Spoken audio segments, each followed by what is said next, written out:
C'est un grand honneur évidemment pour nous de vous recevoir. Vous êtes ministre de l'Enseignement supérieur de la République du Congo. Aujourd'hui, nous fêtons les 60 ans de l'IAE. Si l'on revenait au moment où vous êtes inscrit à l'IAE de Paris, on dirait que vous aviez choisi l'IAE de Paris. Pourquoi? C'était quoi la raison principale? Je venais d'obtenir mon diplôme d'ingénieur. J'étais à l'ESTP, à l'école supérieure spéciale des travaux publics et du bâtiment. Et à l'époque, nous avions eu, pendant le cursus à l'ESTP, des cours de gestion, d'initiation, de sensibilisation. Et ce sont des cours qui ont été pour moi déterminants parce que j'ai compris qu'un ingénieur avait pour vocation à devenir un manager. Et donc j'avais trois choix en fait, en sortant de l'école. Soit j'allais faire un doctorat, notamment un doctorat d'ingénieur, soit me spécialiser, soit alors d'en profiter pour faire autre chose que ce que je savais déjà faire, enfin, j'étais supposé savoir faire, c'est-à-dire aller faire la gestion. Et j'ai fait le choix d'apprendre la gestion. Et l'IAE m'est apparu comme une belle destination. Avec le recul, vous diriez votre meilleur souvenir à l'IAE de Paris, c'était quoi? Alors je crois que c'est la rentrée. Parce que je me documente un petit peu et je n'ai aucune idée de ce que je vais trouver. Et je n'ai pas une très bonne idée de ceux qui vont être avec moi. Et je suis surpris par la diversité et par la qualité de ceux qui s'inscrivent. C'est cette diversité de qualité qui a fini de me convaincre que j'avais fait un bon choix et voilà, je crois que ça a été mon plus beau souvenir. Quand on a un peu de recul, et dans le parcours extraordinaire qui est le vôtre, est-ce que vous pouvez dire ce que l'IAE de Paris vous a apporté? Énormément, énormément. Et c'est vraiment pas pour faire la langue de bois parce que je suis là, qui a les 60 ans, mais énormément. J'ai commencé ma carrière dans notre Société nationale d'électricité, donc l'équivalent, toutes choses égales par ailleurs, hein, de l'EDF. Et parce que j'étais diplômé de l'IAE, j'étais repéré tout de suite comme un manager potentiel. 3 mois après, un poste de direction m'était proposé. 1 an après, j'ai changé d'avis, j'ai décidé d'aller le pétrole, je suis allé chez Elf, l'ancêtre de Total d'aujourd'hui, et j'étais là aussi immédiatement repéré à cause de cette double formation.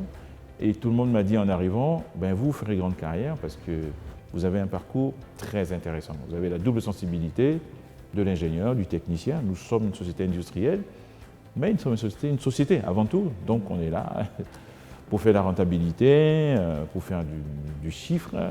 Et pour nous, c'est important que l'ingénieur comprenne cela. Au bout de 13 ans, j'ai été appelé par le président de la République pour être son conseiller au pétrole, aux mines, électricité et eau pendant 7 ans. 1 an après, j'ai eu la lourde charge de créer la nouvelle Société nationale de pétrole, une société qui est devenue la plus importante du portefeuille public aujourd'hui. J'en étais le PDG pendant 6 ans. Et là, tout ce que j'avais appris et que je croyais enfoui à l'IAE a explosé. Mes collaborateurs me disaient, mais vous êtes ingénieur ou vous êtes financier? Et puis après, mais vous êtes financier ou comptable?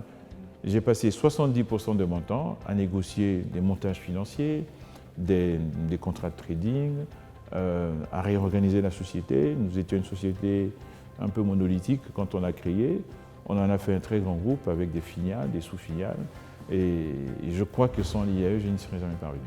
Comment ça se passe le moment où vous devenez ministre de la République du Congo avec toutes les responsabilités et on va dire toute la gravité que cette charge impose? Je suis resté, je l'ai dit, 7 ans conseiller, puis dans le même temps 6 ans PDG d'une compagnie nationale. C'était un aboutissement normal d'entrer au gouvernement. Et je dois dire qu'entrer au gouvernement, vous l'avez dit, c'est à la fois politique et de mon point de vue technique, technocratique, on va dire. En tout cas, dans mon cas, je considère que la double dimension est nécessaire. On est censé être au service d'un secteur d'activité. J'ai commencé avec l'énergie et l'hydraulique. Puis je suis passé à la recherche, aujourd'hui enseignement supérieur. Donc on a un secteur, on a la responsabilité, on doit pouvoir dialoguer avec les experts, avec des gens compétents, qui sont dans l'administration, qui sont dans les services, qui sont dans les sociétés sous tutelle.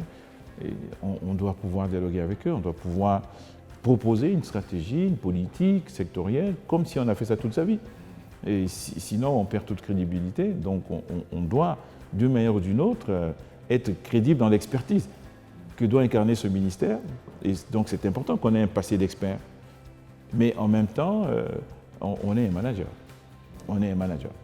On a des hommes à gérer, on a des objectifs, on a des budgets pour lesquels on se bat, puis après on se bat pour les faire exécuter. On a des projets, on a un impact qu'on doit avoir sur le fonctionnement de la nation.